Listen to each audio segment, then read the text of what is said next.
चंद्र ଯେଉଁଠାରେ ମଣିଷ ବର୍ତ୍ତମାନ ପର୍ଯ୍ୟନ୍ତ କେବଳ ପାଦ ରଖିଛି ସେଠାରେ ଏକ ସମଗ୍ର ଗାଁ ସ୍ଥିର ହୋଇପାରିବ କି ଏବଂ ଯଦି ଏହାର ସମାଧାନ ହୋଇପାରିବ ତେବେ ସେହି ଗାଁ ଓଡ଼ିଶାର ହେବ କି ଚନ୍ଦ୍ର ଉପରେ ଗାଁ ଏହା ଅଜବ ଲାଗୁଥାଇପାରେ କିନ୍ତୁ କଳ୍ପନା କର ଯଦି ଓଡ଼ିଶା ପ୍ରଥମ ଗ୍ରାମ ଚନ୍ଦ୍ର ଉପରେ ସ୍ଥାପିତ ହୁଏ ତେବେ ଲୋକମାନେ କ'ଣ କରିବେ ଖାଦ୍ୟ ଓ ପାନୀୟରେ କ'ଣ ହେବ ଏବଂ ସବୁଠାରୁ ବଡ଼ ପ୍ରଶ୍ନ ଏସବୁ ହେବ କି ଏହା ସମ୍ଭବ କି ତେଣୁ ଭିଡ଼ିଓକୁ ଆଗକୁ ଦେଖିବା ପୂର୍ବରୁ ପ୍ରଥମେ ଆମ ଚ୍ୟାନେଲକୁ ସବସ୍କ୍ରାଇବ୍ କରନ୍ତୁ ଏବଂ ଘଣ୍ଟି ଆଇକନ୍କୁ ଦବାଇ ଦିଅନ୍ତୁ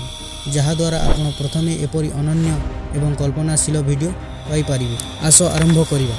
ବୈଜ୍ଞାନିକମାନେ ବିଶ୍ୱାସ କରନ୍ତି ଯେ ଚନ୍ଦ୍ର ଉପରେ ମନୁଷ୍ୟର ବାସସ୍ଥାନ ଛୋଟ ଗ୍ରାମରୁ ଆରମ୍ଭ ହେବ ଏବଂ ଯଦି ଏହା ସତ୍ୟ ତେବେ ଓଡ଼ିଶା କାହିଁକି ପଛରେ ଛାଡ଼ି ଦିଆଯିବ ଏହାର ସାଂସ୍କୃତିକ ହେରିଟେଜ୍ ଐତିହ୍ୟ ଏବଂ ପ୍ରାଚୀନ ବିଜ୍ଞାନ ପାଇଁ ପ୍ରସିଦ୍ଧ ଓଡ଼ିଶା କାହିଁକି ହୋଇପାରିବ ନାହିଁ ଗୋଟିଏ ଗ୍ରାମ ଚନ୍ଦ୍ରରେ ବସବାସ କରେ କି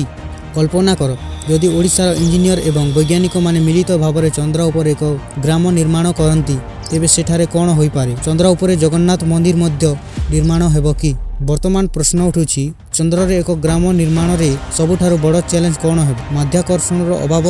ଅମ୍ଳଜାନର ସମସ୍ୟା କିମ୍ବା ସେଠାରେ କଠିନ ପରିବେଶରେ ବଞ୍ଚିବାର କ୍ଷମତା କିନ୍ତୁ ଏହିଠାରେ ଓଡ଼ିଶା ଏବଂ ଆଧୁନିକ ଜ୍ଞାନର ପ୍ରାଚୀନ ଜ୍ଞାନ ଅଛି ବିଜ୍ଞାନ ମିଳିତ ଭାବରେ ଏହି ସ୍ୱପ୍ନକୁ ସାକାର କରିବ ଆପଣ ଜାଣନ୍ତି ଚନ୍ଦ୍ରରେ ବସବାସ କରୁଥିବା ପ୍ରଥମ ଗାଁରେ କ'ଣ ହେବ ସେଠାରେ ରାସ୍ତା କ'ଣ ହେବ ଆମ ଗାଁ ନାମରେ ଏକ କ୍ରାଟର ମଧ୍ୟ ରହିବ କି ଚନ୍ଦ୍ରରେ ଓଡ଼ିଶା ପ୍ରଥମ ଗାଁ ଏହା କେବଳ କଳ୍ପନା ନୁହେଁ ଏକ ସ୍ୱପ୍ନ ଯାହା ଶୀଘ୍ର ବାସ୍ତବରେ ପରିଣତ ହୋଇପାରେ ଏବଂ ଯେତେବେଳେ ଏହି ସ୍ୱପ୍ନ ସାକାର ହୁଏ ଆପଣ ଏହାର ଏକ ଅଂଶ ହେବାକୁ ଚାହାନ୍ତି କି ଯଦି ଆପଣଙ୍କୁ ଏହି ଭିଡ଼ିଓଟି ପସନ୍ଦ ଆସିଛି ଏବଂ ଆପଣ ମଧ୍ୟ ଚନ୍ଦ୍ରରେ ଓଡ଼ିଶାର ପ୍ରଥମ ଗାଁର ଧାରଣାରେ ଉତ୍ସାହିତ ତେବେ ଆମ ଚ୍ୟାନେଲକୁ ସବସ୍କ୍ରାଇବ୍ କରିବାକୁ ଭୁଲନ୍ତୁ ନାହିଁ ଏହିପରି ଆହୁରି ଆକର୍ଷଣୀୟ ଏବଂ ଆଶ୍ଚର୍ଯ୍ୟଜନକ ଭିଡ଼ିଓ ପାଇଁ ସଂଯୁକ୍ତ ରୁହନ୍ତୁ ଭିଡ଼ିଓଟିକୁ ଲାଇକ୍ କରନ୍ତୁ ଏହାକୁ ସେୟାର କରନ୍ତୁ ଏବଂ ଆପଣଙ୍କ ମତାମତ କମେଣ୍ଟରେ ଜଣାନ୍ତୁ ଆସନ୍ତୁ ଏକାଠି ହୋଇ ସ୍ୱପ୍ନକୁ ବାସ୍ତବରେ ପରିଣତ କରିବା।